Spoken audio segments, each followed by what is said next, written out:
What's up, people? It's your boy Levelhead back with another video. I'm gonna try to be quick. First of all, the Live and Level Gamers podcast will probably be a little later than normal tonight. I have a lot of things going on this week that's going to prevent me from being there at the normal time of 8:30 p.m. So if you're going to tune into the Live and Level Gamers podcast, we'll be having that at 9:30 Central Time. Anyway, first of all, let me send a shout out to Keith Norris, one of my comrades on the Live and Level Gamers podcast. He shot me this link. He actually shot it to the crew, and I got a chance to check it out late last night.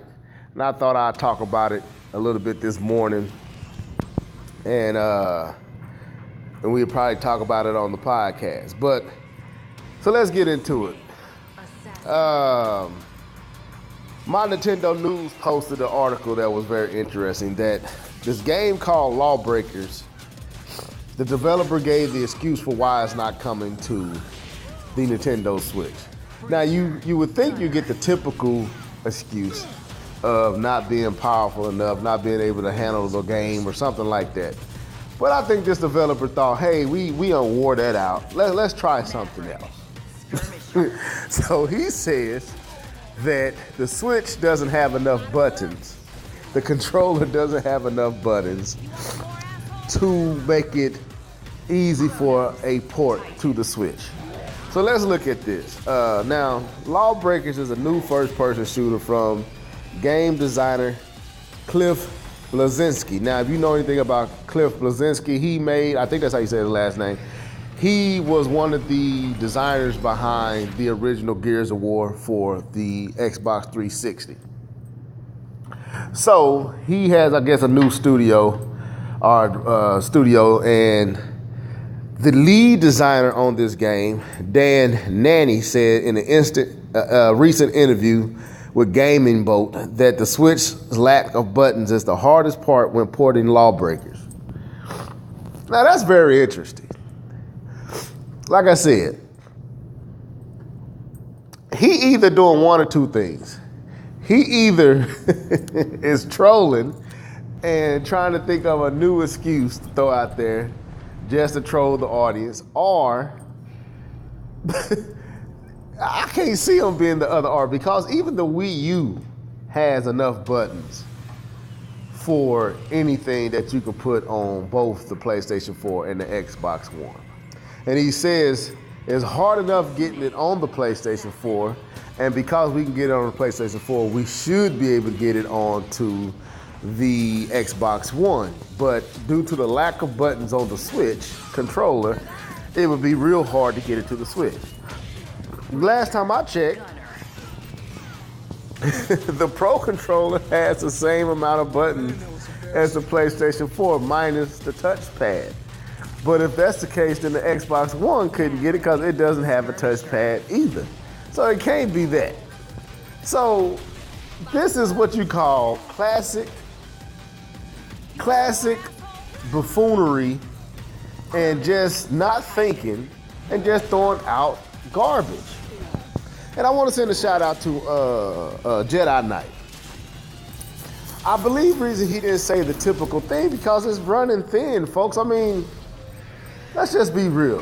Yes, the Switch is not as powerful as the PlayStation 4 and the Xbox One. Nobody's here arguing that point. But the whole point is these games are scalable, and there is no game that can come to any of these systems that cannot come to the Switch. So that argument eventually is mute and false if you keep making the argument of it's not powerful enough. Now, if you say it like this, it's not powerful enough to realize our vision, then you might have a point if your vision is for this game to be of the utmost graphical horror fest. Yeah, I'm using that word. You know, we got graphic horrors out here.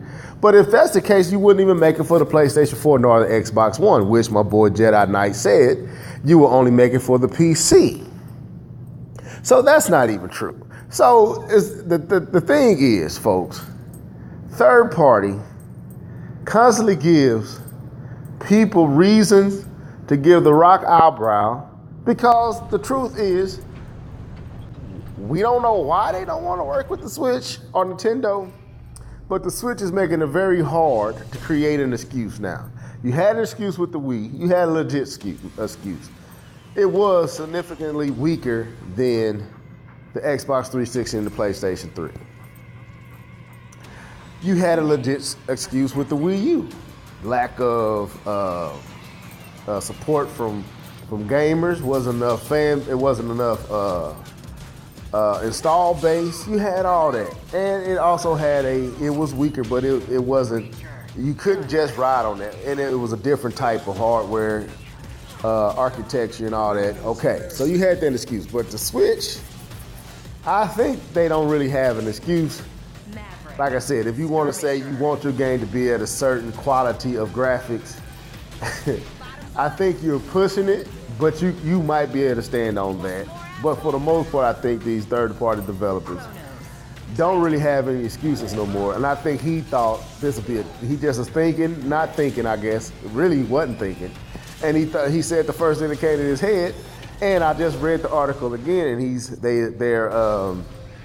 they have corrected they have corrected the statement because they realized that they misspoke.